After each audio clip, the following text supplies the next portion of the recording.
What's up, YouTube? So I know it's been a while since you've heard from me, and I've had a lot going on. I've been super busy. But today, I'm finally working on the Z again. So, I gotta change an injector, because I've had this terrible misfire, and you've seen me do a bunch of things. Like, the timing was wrong, and I've done some other things, and I can't figure it out.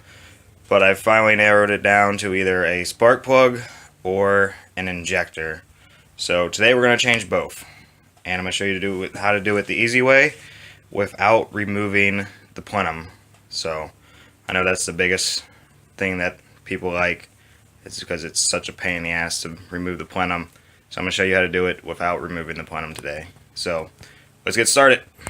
So this is all the tools that we should need today. So we're going to need a Dremel kit with some type of cutting attachments. We're going to need a 5/8 spark plug socket with a long extension, a 12mm, a hook.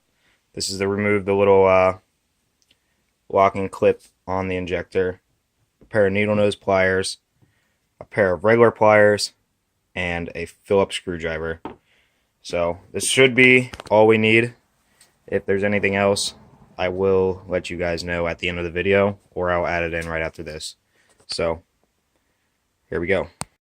Alright, so the first thing we're going to do is we're going to remove these two 12mm bolts. This is to pull the injector out of the way, or to pull the coil pack out. So we're going to pull the coil pack, we're going to change the spark plug, and then we're going to work our way over down here to this is where the injector is.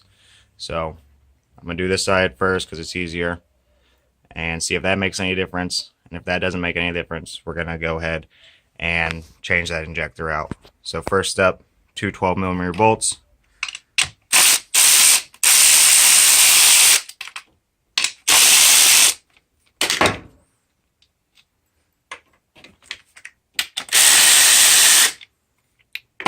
I just drove to the garage, so everything in here is super freaking hot.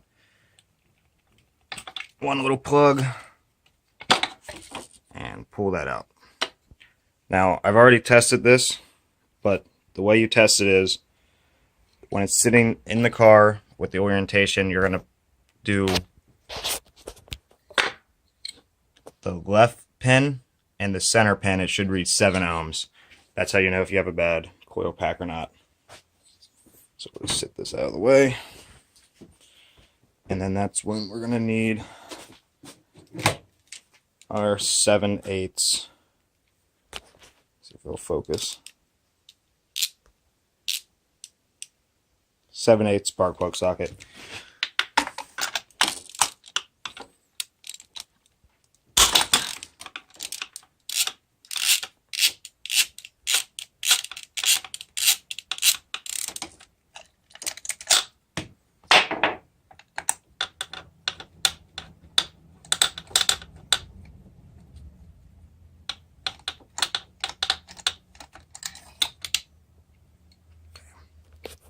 So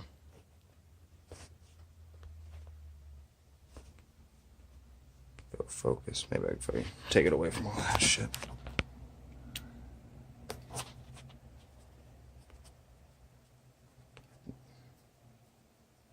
There it is. I mean, it doesn't look terrible, but I'm just going to change it so I know it's good. Because there's something going on with this cylinder. I'm not getting something in it. So I'm just tired of messing with it, so I'm changing everything. So here we go. Alright, here's a side-by-side of the two here's a side-by-side of the two spark plugs. Now this is an auto light. It's just a cheap AutoZone spark plug. This is an NGK, so I'm not sure if this is supposed to have something on the tip, or it's just how the tip is. And then this one is just a cheap NGK, Iridium, whatever bullshit that they sell. So we're just going to throw it in and see if it makes any difference at all, and keep moving forward. Alright, so as you can probably hear, it still has the miss, so I'm going to go ahead and I'm going to unplug it.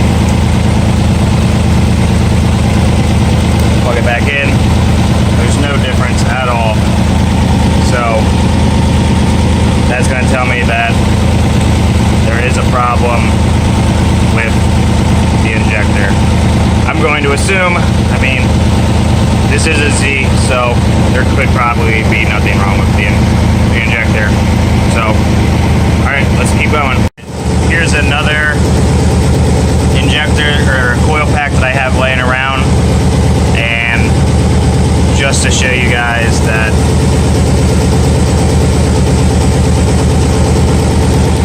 there it is. Just to show you guys that this thing does have electrical connection going to it, so it's not the wires that are bad either. So it's kind of cool looking though, isn't it?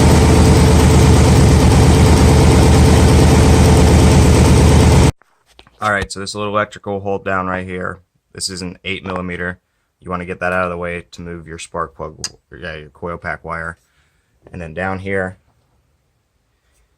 that little metal clip, you can see it right there.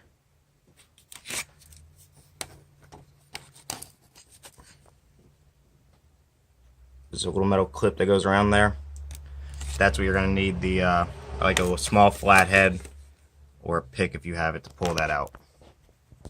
Alright, here's that little clip I was talking about. You do not want to lose this or drop it, because if you drop it and you don't have a replacement, you're going to be pulling the plenum off anyway to find this thing, because it locks the fuel injector connection onto the injector. So be extra careful when you're pulling this out. Sometimes they fly off, so just be super careful trying to get this thing off. Alright, so now we have this open area to get to the injector. Now, the problem isn't that first screw right here. As we can see, we can get to that one no problem. The problem is that one. If you can see, it's underneath that corner of the plenum. So that's where the Dremel is going to come in.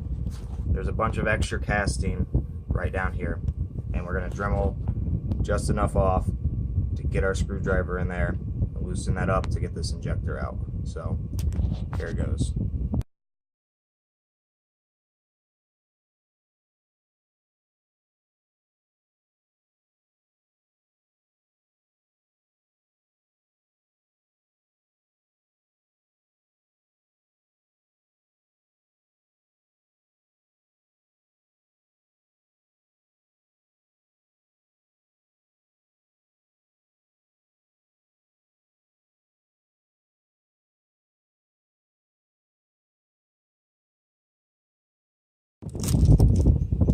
Alright, so here we go. So as you can see, I took a decent amount off and I got the screw out. I mean, there's a lot of extra casting on here. Just be careful while you're doing it. I mean, there is a lot of extra casting, but just be careful because you don't want to go too far. I mean, I'm sure if you did, I mean, you can either buy a new plenum or get some like JB Weld and patch the hole, because there is a hole, it's not going to be a huge one. But just be careful, but there is a lot of extra casting. So let me get a top view. And as you can see, I took a decent chunk out of there. So the other thing I did was I took and I put a long Phillip on a ratchet. That way I could give some down pressure on it just to keep it from stripping.